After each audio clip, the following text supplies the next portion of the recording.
大家好，我是克切拉佛教中心的谢小金讲法师，也是尊贵的占都古仁波切的弟子。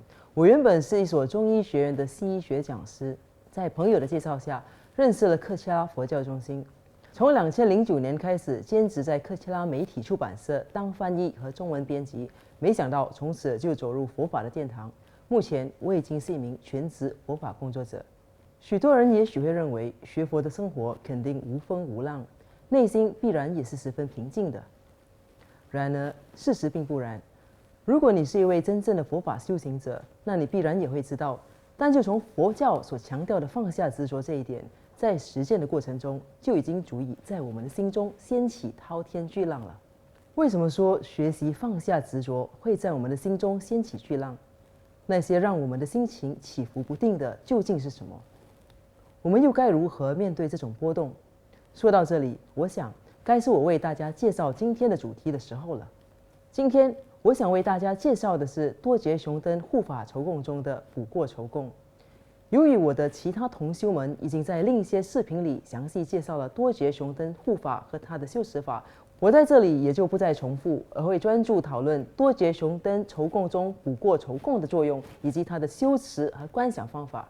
补过筹供是一个忏悔法门，在藏文中它被称为 Kawang 或 Kansha， 根据字面的理解就是清除业障的意思。顾名思义，修持这个法门的最大作用就是可以让我们净化既往所累积下来可能会阻碍我们修行的恶业。相信这时候有些人已经开始联想到我刚才提过的在修行路上所要面对的滔天巨浪究竟是什么了。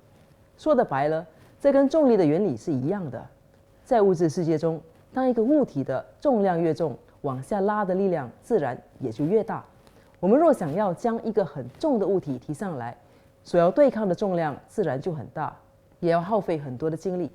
如果说学佛是一股向上的力量，那么我们既往累积的恶业越多，把我们向下拉的力量自然也就越大，而我们也会产生所谓的抗拒感，心里自然就会掀起波浪。越深重的恶业就会为我们的修行道路带来越大的阻力。这些阻力不但阻止我们向前迈进，有时甚至还会导致我们偏离原本的轨道。套用佛教的说法，就是会让我们开始对上师、三宝产生邪见。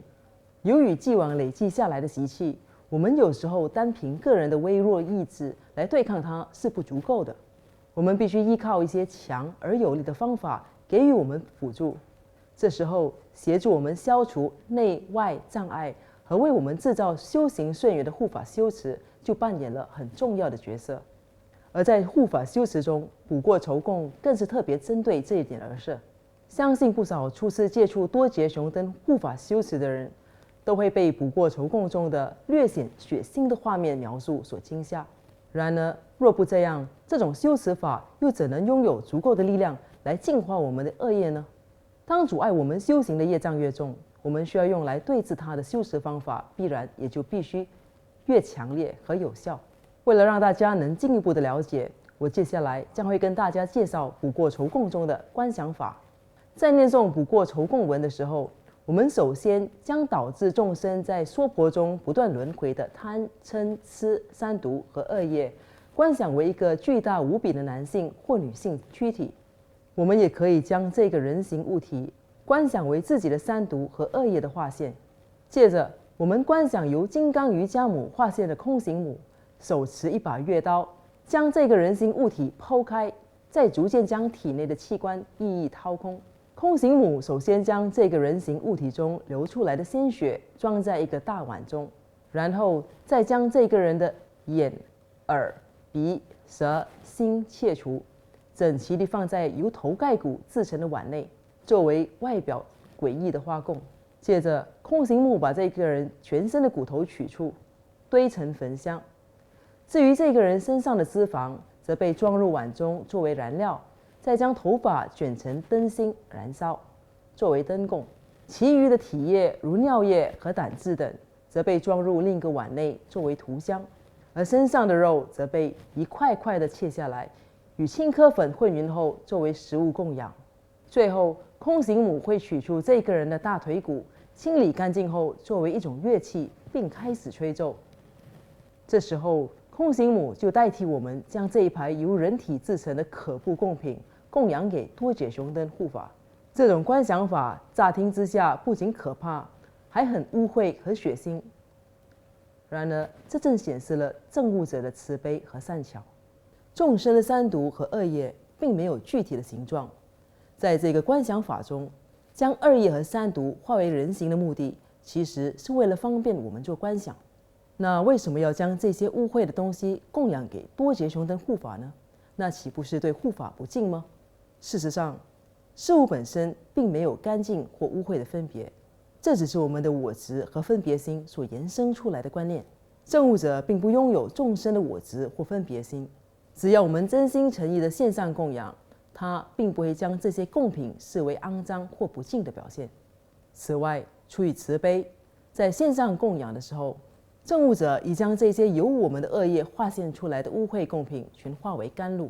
而当他这么做的时候，我们就要认真观想，并全心全意地相信自己的一切恶业都已经得到净化，而我们也已经变得十分纯净，不带有任何恶业。这是一个十分有效的观想法。如果能够持续不断地进行正确的观想，我们将会很快就看到效果。此外，根据多杰雄登补过酬供文，我们也会献上誓愿供、器正宝、盔甲、武器和动物。誓愿供包括牛奶、酸奶、糌粑、茶和啤酒。牛奶由于含有丰富的营养，因此它象征修行上的养分。酸奶则是一种能够让人平静的食物，可用来平服过度愤怒的能量。糌粑也就是青稞粉，则是任何年龄层的人都可食用的营养食物，象征能使人强健的食物。你可以用麦来取代糌粑。茶则是珍贵的物质，它能唤醒我们的感官功能。我们供养它，以祈求多杰雄登给予我们快速的帮助。最后是啤酒，在密续中被饮用的酒精将转化为内在的成就，因此供养酒精象征密续的成就。至于器正宝，我们首先供养摩尼宝，象征无限的力量和可能性。第二个是相宝，象征高贵的品质和坚强的心识。第三是后宝，是一种不执着的爱。皇后拥有就近的女性特质，且深爱她的丈夫，因此她全身都散发着正悟的喜悦光芒。第四是君宝，象征拥有对抗敌人的力量。有了君王和皇后，自然就会有辅助君主的臣子。所以第五是城堡，它的作用是弘扬佛法。接下来的是马宝，象征快速的将佛法弘扬到遥远的地方。最后是轮宝，它象征真理，指的就是佛陀的教法和佛法的实相。此外，我们还供养盔甲、盾牌和武器给多杰雄登护法。供养这些武器的目的是希望多杰雄登能保护我们，并协助对抗我们的恶业。由此可见，当我们献上这些供养的时候，我们就是在制造让多杰雄登能够帮助我们的善因。在补过酬供文中，我们也供养动物给护法。这些动物包括马、象、牦牛和狗等。供养动物的目的是制造善因，让多杰雄登护法能迅速有效地帮助我们。一切供养的背后都有它们的象征意义。供养工具的目的是祈求护法能够完成他的任务，协助我们净化所有的恶业。我们同时也种下日后能够获得各种修行资源的善因，让我们的修行道路更顺畅。接着，我们要谈谈佛坛上的摆设。虽然我们可以透过观想作为供养，但仁波切说过，作为一个没有太多成就的修行者，观想和实际的供养还是有差别的。仁波切以水供作为比喻，他说，观想自己到河边取水做供养，和实际上走到河边洗供碗、取水，再挑水回来做供养，两者之间还是有差别的。虽然我们可以透过观想献上愤怒供，但最好也可以在佛坛上献上具有象征意义的愤怒供。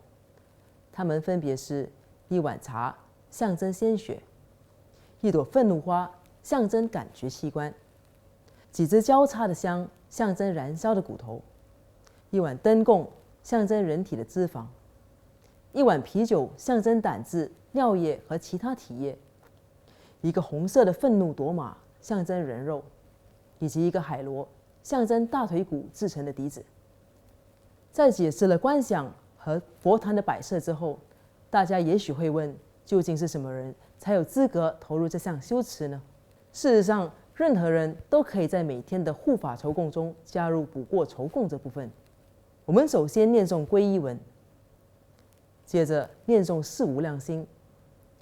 在上师瑜伽法的部分，我们念诵21遍的宗喀巴大师赞，接着就念诵多杰雄登护法的引请文、夺马供养文和妙玉供养文，然后持诵最少21遍的多杰雄登心咒，接着才进入多杰雄登补过酬供。完成这部分后，我们就进行经久供养，最后在结束前进行回向。如果时间不足，无法完成整个护法酬供，我们至少也要念诵至尊赤降仁波切撰写的托付护法祈请文、补过酬供、经久供养和持诵护法心咒。修持护法酬供能让流年不利或年事已高的人净化身体的业障。对于那些心绪不稳、充满怀疑和迷惑的人，这个修持法也十分有效。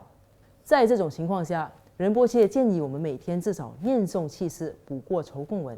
此外，我们若参与寺院、佛教中心的建设工作，或投入跟佛教的发展有关的大型计划，则更需要投入这项修持，好让计划能顺利的完成。现在，让我为大家持诵一遍多杰雄登补过酬供。吽，如恒河流星雪于茄列，灿烂根花熏烟云密布，人胆香水肉骨腿笛声，无漏甘露大海喜纳受，其余妙玉以及气正宝，聪慧马象可谓卯羊犬，袈裟上衣坚固甲胄盾，剑枪利剑外内密所依，以此世间处世间共云，多杰雄登一切傲慢众，愿酬心事衰败悉还尽，由因我等为无名自在，三门所作过失尽所有，凡于护法心意相违者，一切知罪追悔心忏悔。又于大护法及眷属前，犯三昧耶成事共识等，我等行者所有衰败者，三轮无缘界中悉忏悔。总而言之，凡是在修行路上遇到任何阻碍，无论是内在的还是外在的阻碍，我们都能透过修持补过酬供来协助我们渡过难关。关键在于，我们必须全然的相信，每一次的修持都能协助净化我们的恶业。只要能够持之以恒，再配上正确的观想法，我们的信念越强，它所带来的效果也就会越显著。希望我今天的分享能让大家的修行道路更加顺遂。谢谢。